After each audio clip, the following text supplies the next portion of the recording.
The United States severed ties with Libya 30 years ago after branding Colonel Muammar Gaddafi's government a sponsor of terrorism. 3 years ago, the two countries began rebuilding relations, and now the United States is trying to attract American investors to the North African nation.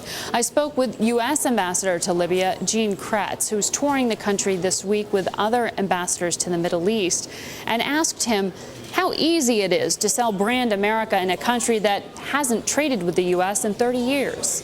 Libyans have told me, and this is they've reconfirmed it to me as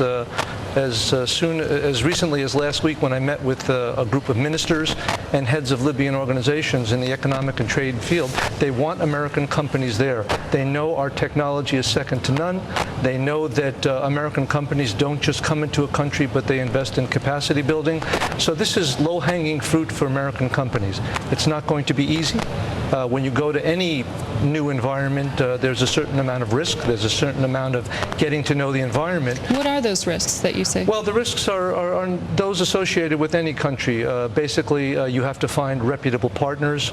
You have to take a survey of the kind of goods that you want to trade in.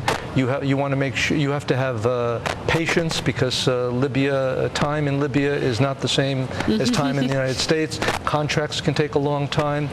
There's a lot of cultural differences that need to be understood. So it's a process that takes time, but we have had success by several American companies, and I believe that if American companies are willing to take the risk and to spend some time there, that they could really do some very, very good business over the next years. In terms of opportunity in Libya, you see the spend is $325 billion on infrastructure? This is basically started a few years ago when the Libyan oil resource came back online after several years of sanctions. Immediately they put out about $114 billion worth of projects. So that's some of them are being rationalized now. There may be opportunities to go back to those as well in terms of project management for American companies. Then you have another several $100 billion for the privatization effort, where several hundred Libyan formerly state-held enterprises will be turned over to the private sector for bidding.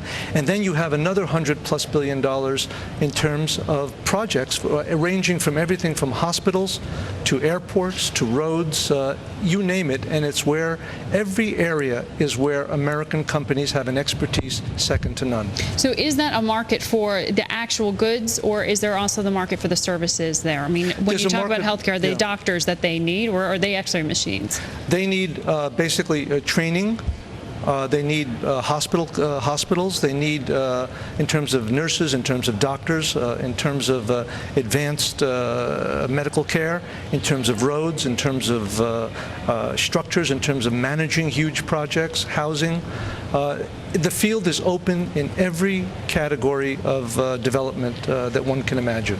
So with the backdrop of ties having been severed for 30 years, right, and only now rebuilt, it seems ironic to have the U.S. say, we've got to help establish business ties here. We have to start building trade after cutting it off for so long. Well, but trade is a natural part of the foreign diplomacy. It's how we conduct relations with countries. Just as with Libya, Libyan students are coming here now. Our academicians are going there.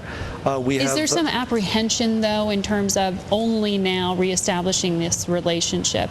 I mean, when it comes to trust, when it comes to contracts and signing them, is there a degree of apprehension? Well, there is a degree of apprehension on the part of American companies.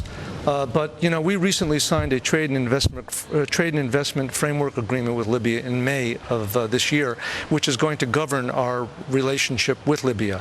So that starting next month, we hope to have the first session of a trade and investment council, which is an agreed structure by which the two countries can meet together on any occasion where one side has a problem or an issue with respect to advocacy or with respect to any problem within the commercial or trade relationship. So I'm hoping that that formal structure will serve as some kind of encouragement and confidence to American companies who may be reticent to enter this economy after such a long period where we were not present.